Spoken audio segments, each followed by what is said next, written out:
Welcome back to the Fantasy Fortune YouTube channel. Today we are diving into 3 wide receivers that you gotta sit back and let your dumbass league mates draft, and then you can make fun of them at the end of the season and tell them that you are smart and they are stupid. It's one of the best parts about fantasy football, man. So, this guy I've been fading all offseason, and no matter... I'll talk about most of the rebuttals I get here and why I still disagree with that. But the first guy on the list is Davante Adams, who goes as wide receiver 10 on most platforms, but really, God, it ranges everywhere. There's wide receiver 9 in ECR, wide receiver 10 on some, and then he dips to like 11, 12, 13 on other apps. But for the most part, you got to spend a top 20 pick on him, and I think that's bad. So... he's been declining in the key efficiency metrics over the last 3 years. Yards per route run has gone from 2.81 to 2.45 down to sub 2. His yards after catch per reception has gone from 4.9 up to 5 down to 3.3. That's a pretty big dip. And this is a tweet from a guy, Chris O'Brien, on Twitter. Why is Davante Adams still being drafted as a top 20 player in redraft? Last season, he played 17 games. 6 catches for 67 yards and half a touchdown per game average on 175 targets. No change in quarterback play. Now, I will talk about that, don't worry. Increased target competition with Brock Bowers, 31, turning 32 in December. Off the top of my head, I know that from June when I did this research, actually. And obviously, not getting any younger and not getting any more efficient. Now, first, I know, no quarterback change. What the fuck are you talking about? They got Gardner Minshew. Bro, seriously? The reason that everyone disagrees with me when I'm talking about fading Davante Adams is because of the quarterback change. The quarterback upgrade that Gardner Minshew, man, look what he did for Michael Pittman last year. There's just so much more to it than that, and I'll talk about it for a little bit, okay? This is also from Chris O'Brien. The rest is from me. If Minshew wins the job, is it really an upgrade in 2023? Minshew and O'Connell, pretty much no difference whatsoever in yards per game and touchdowns per game. And, I don't think I should have to describe why Gardner Minshew is not a good quarterback. He's a bottom-tier starter. He's one of the... People love to look at guys like Gardner Minshew. And, he's very entertaining. He's funny. He's a good guy all over media. And he's been a backup his career where he's come in and done decently in games in Jacksonville and Philadelphia with the Colts. And everyone's like, oh, he's like a decent quarterback. No, you just get excited because he's not one of the worst backups in the NFL. He's not that shitty backup quarterback that ruins your team. He's capable, right, of managing. But he's not a good quarterback. He's a bottom-tier quarterback in the NFL, hence why we still don't know if Aiden O'Connell or Gardner Minshew is going to start. I mean, we've seen changes in plus and minus money on betting sites on who's going to be the starter. It was minus 200-something for Minshew 2 months ago, and I'm pretty sure I saw that O'Connell's favored now. So I could easily see it being back and forth. No, they don't know who the fuck their starting quarterback is. But another thing that people fail to realize is Gardner Minshew looked a lot better than he was last season. And I saw this tweet, and it was about the Colts, but it was like, there's 2 reasons why people are underrating the Colts. And number 1, it's because they just don't realize the ceiling that Anthony Richardson has or how good he can be. But number 2, it's because people just assume that Gardner Minshew was good last year and that they can't really get much better because they already had good quarterback play, because Gardner Minshew went to the fucking Pro Bowl somehow, and it's because 10 other quarterbacks in the AFC declined. This guy was not a good starting quarterback. I mean, I'm a Colts fan. He was. Remember the Patriots game? It was 10-6, the most disgusting game ever. It's because Gardner Minshew was horrible. And I'm not even out here trying to tell you he's a horrible quarterback, but I am trying to tell you that he is not this big upgrade that everyone is saying. And every time it's my comments like, hey, what? that's such a lazy take. Gardner Minshew is going to pepper Davante Adams with targets. Look what he did for Michael Pittman. Man, would I love to fucking talk about that. Let's take a look at the target numbers last season among all wide receivers in the NFL. Guess who's sitting at number 2? Davante Adams. Oh, but he's going to get peppered with targets. Dude, he was second last season. Like, how many? 175 targets. What do you think he's going to get? 200 now? With Gardner fucking Minshew? Like, what is that argument? I don't get it. He averaged, look at all these guys. More targets than Tyreek Hill, Garrett Wilson, Amon-Ra St. Brown, Puka, Diggs, A.J. Brown. Like, what? And he was the wide receiver 10 overall, which is where he's being drafted now. But in terms of points per game, he was wide receiver 15. And if you don't get the context there, it's like, if you play a full season, you're going to have more total points, hence why he's wide receiver 10. He didn't miss a game, but on a per-game average, wide receiver 15. And if you look at the game log right here, let me find it. 1, 2, 3 top 12 finishes. That is unreal. Jacoby Myers had 4 top 12 finishes. You're drafting a guy as a top 10 wide receiver in the top 20 overall of your drafts, beginning, middle, end of your second round, whatever platform you're on, just to give you 3 top 12 performances. And everyone is so focused on his better situation because of Gardner Minshew, and I don't get it. The Raiders also have a 15th ranked defense, top half of the league, which is not good for fantasy numbers. Because when your defense isn't letting I always say this in every video, when your defense sucks and other teams are scoring points on you, it's so good for fantasy quarterbacks and receivers. You got to keep throwing, keeping up with them in the game. Raiders don't have a bad defense. Remember that 3-0 game against the Vikings last year? I don't know. My point on Davante Adams, and I've been yapping here, the quarterback upgrade is not a real upgrade. Do not be fooled by Gardner Minshew's success with Shane Steichen last year. Shane Steichen's a fucking genius and made Minshew fool people into thinking he was good. This guy's going to be 32 years old. He's not getting any younger. He's not getting any more efficient. And his situation is not getting better. I'm not even sure if I mentioned this, but Brock Bowers being added to this offense. You can say, oh, he's a rookie. He's a tight end. It doesn't matter. It matters. He's going to be a part of the offense. So Jacoby Myers, Brock Bowers, Davante Adams obviously is going to be number 1 in targets on this offense, but added target competition is a thing, and it certainly does not help. Stay the fuck away from Davante Adams, please. Now, these next 2 will be shorter because I don't have 8 pounds of evidence to back up my opinion, but I do have some. So my second guy is Jameson Williams, and it has a lot more to do with me not believing in him as a prospect as well as his situation and where he's being drafted. So, first of all, we'll start off with Mike Clay's projections. He's projected to have 54 catches, 778 yards, and 4 touchdowns. That is good for the wide receiver 57 in his projections. I think that's pretty fair. He's being drafted as the wide receiver 48 right now, and that's not a crazy, low, bad, disrespectful projection. That's pretty medium, if you ask me. That's kind of factoring in a bit of a breakout because he's never had any production like that. 354. That's just doubling his total from last year, which was 354 yards. But we'll get into that in a sec. Keeping this projection up here, notice all the other targets and receptions. So you got Amon-Ra at number 1 with 153 targets, 110 receptions. Laporta, 120 targets, 84 receptions. And then I just want you to notice that Jahmyr Gibbs and Jameson Williams are 3 receptions apart.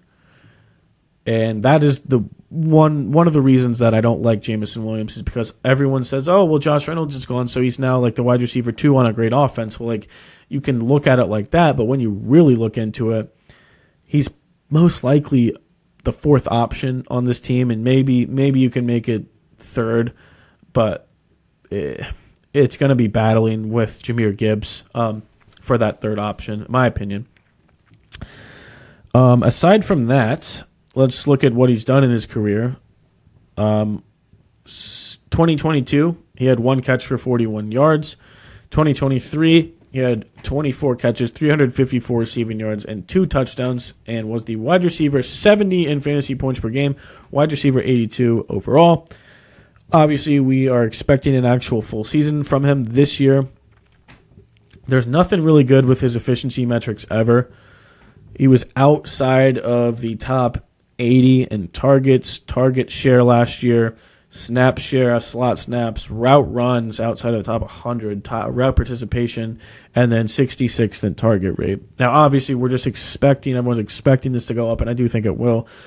But I don't like the price. If you look at his entire game log from last season, he had 2 top 30 finishes.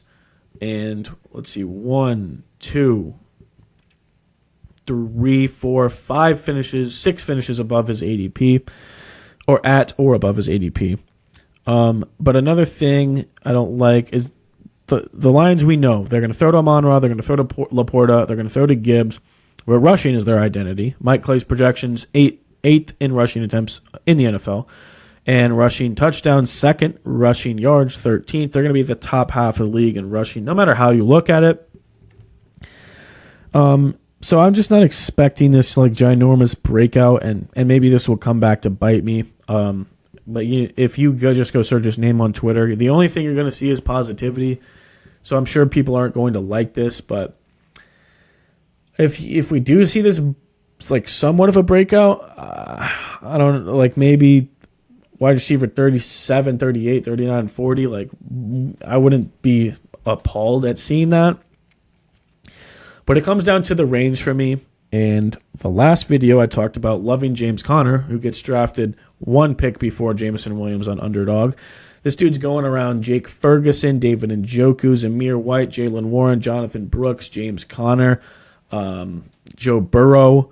And this is the screenshot I have, so I didn't scroll far enough to see even more. But he is going over some very, very solid running backs, top 24 running backs that I would much rather prefer. This is just a bad range to take a receiver in, because by then you should have 3 or 4 good receivers on your team. And even if not, like even if you're running back heavy, I would still probably rather have a Jalen Warren or a James Conner over a guy that hasn't really done much in his career. But let's talk about my last avoid at the wide receiver position. And I don't feel quite as strongly on this one as I did for Davante Adams, obviously. But I do feel a little bit stronger than Jameson Williams. It's Hollywood Brown of the Kansas City Chiefs. Now, this is a combination of taking his injury history into consideration, not seeing the hype, maybe not liking the role that he could have, and just being crowded in Kansas City.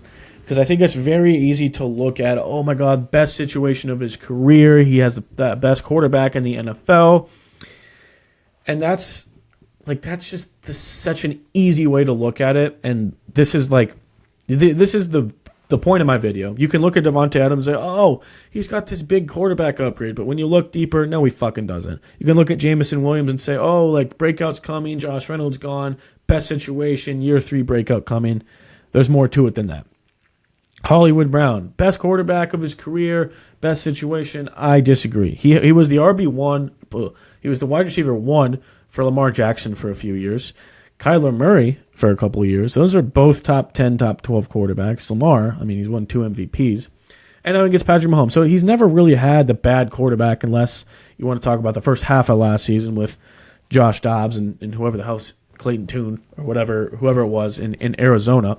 Oh, shit. That's fucking mean. Anyway. Let's talk about his game log first. You look at this, and it's really nothing special. Arizona, his 2 years there, wide receiver 52 and 44, 500 yards and 700 yards, 4 and 3 touchdowns. Really nothing special, below where he's being drafted now. Baltimore, his best season yet. He has 1 1,000-yard season under his belt and 6 touchdowns. Wide receiver 22, best career, and that's his only top 36, top 35 finish of his career, and he's being drafted as a wide receiver 32, so he needs to make a big jump, and people are expecting him to break out. Now, we'll look at Mike Clay's projections. He's got Rashee Rice leading this wide receiver room, finishing as the wide receiver 39, Marquise Brown at wide receiver 45, which I think is it makes a lot more sense than wide receiver 32, and we'll get to why. And then Xavier Worthy at wide receiver 48. And then obviously you have Kelsey in this room. This is a really fucking crowded receiver room because Rashee Rice, Marquise Brown, Xavier Worthy, they're all being drafted wide receiver 32, 37, and 38. Like that close to each other. And then you got Travis Kelsey going a couple rounds before that as the real number one option in this offense. I like Mahomes. I think he could sling the shit out of the ball, throw for 5K and 40 touchdowns. It's always in the realm of possibility. But, man, there is a lot of mouths to feed here, okay? Efficiency metrics weren't very good outside of the top 60 in yards per target, yards per reception, yards per route run, and target accuracy, which, whatever. And I got one big point coming here, but before I get to it, these are the guys that he's going around. Like he's going right after T. Higgins, Christian Kirk, and Terry McLaurin, who I much prefer. He's going before Keenan Allen, hyped up Jaden Reed, pretty safe Calvin Ridley, and Chris Godwin, in my opinion. Pretty sure I would rather have all those guys, quite honestly. And then obviously I said Rashee Rice and Xavier Worthy going right after that. So it's like similar to like the Houston situation where I love Nico Collins, but do I really need to take the most expensive wide receiver when I can just wait on Tank Dell like multiple rounds later? Even Stephon Diggs goes later, although that's changing in ADP. But Tank Dell is 60th on ESPN, so smash the shit out of that. I would much rather have Rashee Rice taking the risk on him because he had a breakout last season, and I think he would be the wide receiver one. Not the biggest on Worthy, though, I'm not going to lie. I contemplated putting him in this video, but I just had more on Marquise Brown, and this is what I'm talking about. Shout out Ron Stewart for this data, as well as Jacob Gibbs, who is the king of all my videos. I have no idea who is going to fill the X role for the Chiefs in 2024. If it is Hollywood Brown, that might not be a good thing for his fantasy outlook. Displayed here are the lowest yards per route run rates produced when pressed at the line of scrimmage as the X receiver. I guess he would at least be an upgrade over what Casey has been trotting out there. If you're investing in Brown for fantasy, you better hope he's not put in the MVS Justin Watson role. Now, what he's talking about is yards per route run, Justin Watson and MVS, 0.55 and 0.27, which is fucking horrid. And if you look at it, I really would expect Marquise Brown to be the X receiver, and I hope for his sake they move it around and all that. But along with that, this dude is always hurt, man. He's always hurt. Hollywood from Jeff Mueller, who is a doctor. Hollywood Brown to share a vertical threat role with Xavier Worthy to open up the field for Travis Kelsey and Rashee Rice with this injury history, having a hard time betting on a bounce back. And you can see all the histories here. Left foot fracture, ankle, Liz Frank surgery to remove, knee sprain, hamstring, ankle, glute, hamstring, foot, groin, thumb, heel. I mean, holy shit. It's all over the place. He's always injured. So like I said, if his ADP ends up dropping to the low 30s, early 40s, I'm not going to have him as an avoid. But up here as a wide receiver 32, it's a little bit nuts to me. With that being said, Xavier Worthy wasn't my fade. However, I am fading him on underdog. His over-under is 800 receiving yards, and I'm smashing the shit out of that under. Use code FORTUNE if you want to fade or tail me as well. I will give you your first $15 for free if you simply just send me a DM, proof that you use my code, and deposited $10. You'll just get it right back, and you can tail or fade me or join fantasy football best ball drafts. Take that under, please. It'll win you some money. He's being overrated. But yeah, that'll do it for this video. Thank you for listening. Please leave a subscribe, a like, a comment. I work really hard on these videos. Been putting most of the time of my summer into all my NFL content, so it means a lot. As always, comment a video idea you have or thumbnail, microphone, production, lighting tips that you may have. But thank you for listening. We'll see you on the next video.